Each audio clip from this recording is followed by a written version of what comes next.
ಸ್ನೇಹಿತರೆ, ವಿಡಿಯೋಗೆ ಸ್ವಾಗತ.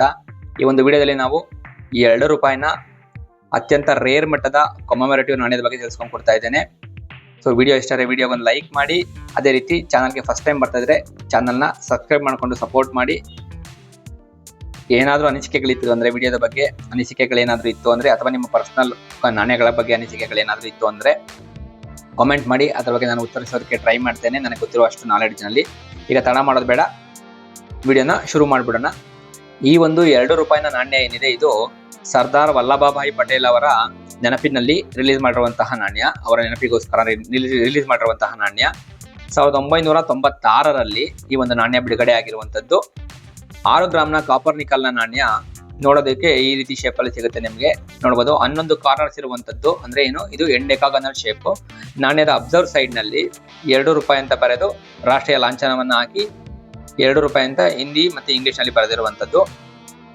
ಅದೇ ರೀತಿ ನಾಣ್ಯದ ರಿವರ್ಸ್ ಸೈಡ್ ನಲ್ಲಿ ಸರ್ದಾರ್ ವಲ್ಲಭಭಾಯಿ ಪಟೇಲ್ ಅವರ ಸುಂದರವಾದಂತಹ ಪೋರ್ಟ್ರೇಟ್ ಆಗಿರುವಂಥದ್ದು. ಹೌದು, ಇವರು ನಮ್ಮ ಭಾರತದ ಉಕ್ಕಿನ ಮನುಷ್ಯ. ಅದೇ ರೀತಿ ಭಾರತದ ಮೊದಲ ಗೃಹ ಮಂತ್ರಿಗಳು ಕೂಡ ಹೌದು. ತುಂಬಾ ಬೋಲ್ಡ್ ಪರ್ಸನ್. ನಿಮಗೆಲ್ಲ ಗೊತ್ತಿರ್ಬೋದು, ನಮ್ಮ ಭಾರತವನ್ನ ಭಾರತದ ರಾಜ್ಯಗಳನ್ನ ಹಿಡಿದಿಟ್ಟುಕೊಳ್ಳುವಲ್ಲಿ ಹೈದರಾಬಾದ್ ನಿಜಾಮ ಓಡೋಗಿರ್ತಾನೆ. ಕಾಶ್ಮೀರ ರಾಜರು ನಾವು ಬರೋದಿಲ್ಲ ಅಂತ ಹೇಳಿರ್ತಾರೆ ಭಾರತದ ಒಕ್ಕೂಟಕ್ಕೆ. ಈ ಒಕ್ಕೂಟ ವ್ಯವಸ್ಥೆಯನ್ನ ಶುರು ಮಾಡಿದ್ದೇ ಇವರ ಕಲ್ಪನೆಯಲ್ಲಿ ಶುರುವಾಗಿರುವಂಥದ್ದು. ಇವತ್ತು ನಮ್ಮ ಭಾರತ ಏನಾದರೂ ಒಕ್ಕೂಟ ವ್ಯವಸ್ಥೆಯಲ್ಲಿ ಬದುಕ್ತಾ ಇದೆ, ರಾಜ್ಯಗಳಾಗಿ ವಿಂಗಡಣೆಯಾಗಿ ಬದುಕ್ತಾ ಇದ್ದಾವೆ, ಭಾಷಾಧಾರಿತ ರಾಜ್ಯಗಳಾಗಿ ವಿಂಗಡಣೆಯಾಗಿ ಬದುಕ್ತಾ ಇದ್ದಾವೆ ಅಂದರೆ ಅದು ಇದಕ್ಕೆ ಇವರೇ ಮೇಯ್ನ್ ಕಾರಣ. ಮಹಾನ್ ವ್ಯಕ್ತಿಗಳು. ದುರದೃಷ್ಟವಶಾತ್ ಇವರು ಭಾರತದ ಮೊದಲ ಪ್ರಧಾನಮಂತ್ರಿ ಆಗ್ಬೇಕಾಗಿತ್ತು, ಆದರೆ ದುರದೃಷ್ಟವಶಾತ್ ಆಗ್ಲಿಲ್ಲ. ಅದರಲ್ಲಿ ತುಂಬಾ ಗೋಲ್ಮಾಲ್ ನಡೆದಿರುವಂಥದ್ದು. ನನಗಂತೂ ಇವರು ತುಂಬಾ ಪರ್ಸನಲಿ ತುಂಬಾ ಇಷ್ಟವಾದಂತಹ ವ್ಯಕ್ತಿ. ಇವರ ಒಂದು ಪ್ರತಿಮೆ ಕೂಡ ಇರುವಂಥದ್ದು ನಾರ್ತ್ ಇಂಡಿಯಾದಲ್ಲಿದೆ. ಆಸಕ್ತರು ಹೋಗಿ ನೋಡಬಹುದು ಈ ಮಹಾನ್ ವ್ಯಕ್ತಿಯ ಒಂದು ಪ್ರತಿಮೆ. ಈಗ ಈ ನಾಣ್ಯದ ವಿಷಯಕ್ಕೆ ಬಂದ್ಬಿಡೋಣ. ಈ ನಾಣ್ಯ 4 ಮಿಂಟ್ಗಳಿಂದನೂ ಕೂಡ ಬಂದಿರುವಂಥದ್ದು. ಭಾರತದ 4 ಮಿಂಟ್ಗಳಿಂದ ಕೂಡ ಈ ನಾಣ್ಯ ಬಂದಿರುವಂಥದ್ದು. ಬಾಂಬೆ ಮಿಂಟು ಡೈಮಂಡ್ ಶೇಪ್ ಅಲ್ಲಿ ಇರುತ್ತೆ. ಕೋಲ್ಕತ್ತಾ ಮಿಂಟು ಯಾವುದೇ ಮಿಂಟ್ ಮಾರ್ಕ್ ಇರೋದಿಲ್ಲ. ಹೈದರಾಬಾದ್ ಮಿಂಟು ಸ್ಟಾರ್ ಶೇಪ್ ಅಲ್ಲಿ ಇರುತ್ತೆ. ಅದೇ ರೀತಿ ನೋಯ್ಡಾ ಮಿಂಟು ಡಾಟ್ ಶೇಪ್ ಅಲ್ಲಿ ಇರುತ್ತೆ. ಈ ಎಲ್ಲಾ ಮಿಂಟ್ಗಳು ಕೂಡ ತುಂಬಾ ಸ್ಕೇರ್ ಮಟ್ಟದ್ದು. ಮತ್ತೆ ಹೈದರಾಬಾದ್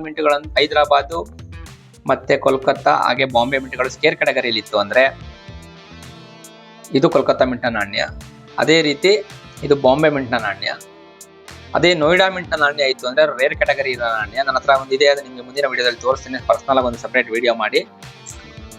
ಈಗ ನಾಣ್ಯದ ವಿಶೇಷತೆಗೆ ಬಂದ್ಬಿಡೋಣ. ಅದರ ಬೆಲೆ, ಅದರ ವಿಶೇಷತೆ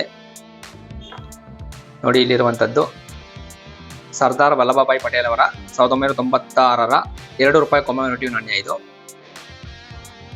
6 ಗ್ರಾಮ್ ತೂಕ ಇರುವಂಥದ್ದು, 26 mm ನಷ್ಟು ಡಯಾಮೀಟರ್ ಅನ್ನು ಹೊಂದಿರುವಂಥದ್ದು, 11 ಸೈಡ್ ಅಂದ್ರೆ ಏನು ಹೆಂಡಕಾಗನಲ್ ಶೇಪ್ ಅನ್ನು ಹೊಂದಿರುವಂಥದ್ದು. ನೋಡ್ಬೋದು ಎಲ್ಲವೂ ಕೂಡ ಸ್ಕೇರ್. ಅದೇ ನೋಯ್ಡಾ ಮಿಂಟ್ ಇದ್ದು ರೇರ್ ಕ್ಯಾಟಗರಿ. ನೋಡ್ಬೋದು UNC ಕಂಡೀಷನ್ ಇತ್ತು ಅಂದ್ರೆ 2000 ರೂಪಾಯಿ ಅಷ್ಟು ಬೆಲೆ ಇರುವಂಥದ್ದು. ಉಳಿದಂತೆ ಹೈದರಾಬಾದ್ 500 ರೂಪಾಯಿ. ಹೈದರಾಬಾದ್ ಕೂಡ ವೆರಿ ಇಂಪಾರ್ಟೆಂಟ್ ನಾಣ್ಯ, ಗುರ್ತಿಟ್ಕೊಳ್ಳಿ. ಹೈದರಾಬಾದ್ ಮತ್ತೆ ನೋಯ್ಡಾ ಮಿಂಟ್ನ ನಾಣ್ಯಗಳು ತುಂಬಾ ರೇರ್ ಮಟ್ಟದ ನಾಣ್ಯಗಳು. ಇದು ನೆಕ್ಸ್ಟ್ ಇಯರ್ ಅಲ್ಲಿ ಇದು ರೇರ್ಗೆ ಹೊರಟೋಗುತ್ತೆ, ರೇರ್ ಕ್ಯಾಟಗರಿಗೆ. ಇವೆರಡು ಸ್ಕೇರ್ ಕ್ಯಾಟಗರಿ ಇರುತ್ತೆ ನೋಡಿ. ಇವೆರಡು 150 ರೂಪಾಯಿ UNC ಕಂಡೀಷನ್ ಅಲ್ಲಿ ಇತ್ತು ಅಂದ್ರೆ. ಸೊ ನನ್ನ ಹತ್ರ ಇರುವಂತದ್ದು ಬಾಂಬೆ ಮತ್ತು ಕೋಲ್ಕತ್ತಾ ಮಿಂಟ್ನ ನಾಣ್ಯಗಳು. ಇವೆಲ್ಲದು UNC ಕಂಡೀಷನ್ ನಾಣ್ಯಗಳು. ಸುಮಾರು 150 ರೂಪಾಯಿ ಅಷ್ಟು ಬೆಲೆಯನ್ನು ಹೊಂದಿರುವಂತದ್ದು. ನಿಮಗೇನಾದ್ರೂ ಈ ತರದ ನಾಣ್ಯ ಸಂಗ್ರಹಗಾರರಾಗಬೇಕು, ನನ್ನ ಹತ್ರ ಕೆಲವೊಂದು ನಾಣ್ಯಗಳಿದಾವೆ, ಇದನ್ನ ಎಲ್ಲಿ ಮಾರೋದು, ಹೇಗೆ ಮಾರೋದು ಅಂತ ಇದ್ರೆ ನಮ್ಮ ಚಾನಲ್ ನಲ್ಲಿ ಹಲವಾರು ವಿಡಿಯೋಗಳನ್ನ ನಾನು ಅಪ್ಲೋಡ್ ಮಾಡಿದ್ದೀನಿ. ಎಲ್ಲಿ ಮಾರಬೇಕು, ಹೇಗೆ ಮಾರಬೇಕು ಅಂತ ಆಸಕ್ತರು ಹೋಗಿ ನೋಡಬಹುದು. ಸೊ ವಿಡಿಯೋನ ಕೊನೆವರೆಗೂ ನೋಡಿದ್ದಕ್ಕೆ ಧನ್ಯವಾದಗಳು.